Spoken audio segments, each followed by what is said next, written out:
Chairman peoples party ने सवाल ये उठाया है कि क्या मुल्क को 70-72 साल के बाबों के हवाले कर दे। बिलावल भुट्टो ने पुराने सियासतदानों को घर बैठाकर थोड़ा आराम करने की तजवीज दे दी। एबटाबाद जलसे से खिताब में बिलावल भुट्टो ने अवाम से खुद को वजीर आज़म बनाने की दरखास्त भी कर दी। वाज़ेह कर दिया, अवाम इस बार 2018 वाली सियासत कबूल नहीं करेंगे। किसी ने लाडला बनना है तो अवाम का लाडला बने।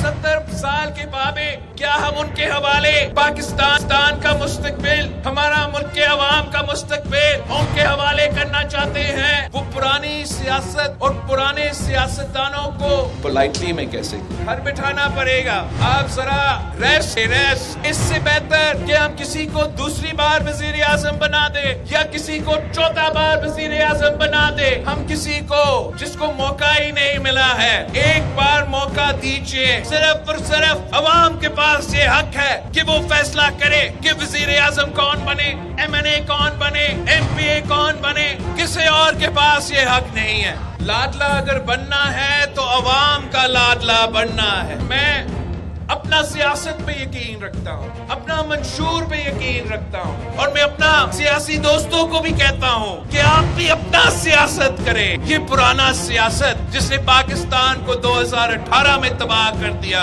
हम वही सियासत को फिर से कबूल नहीं करेंगे।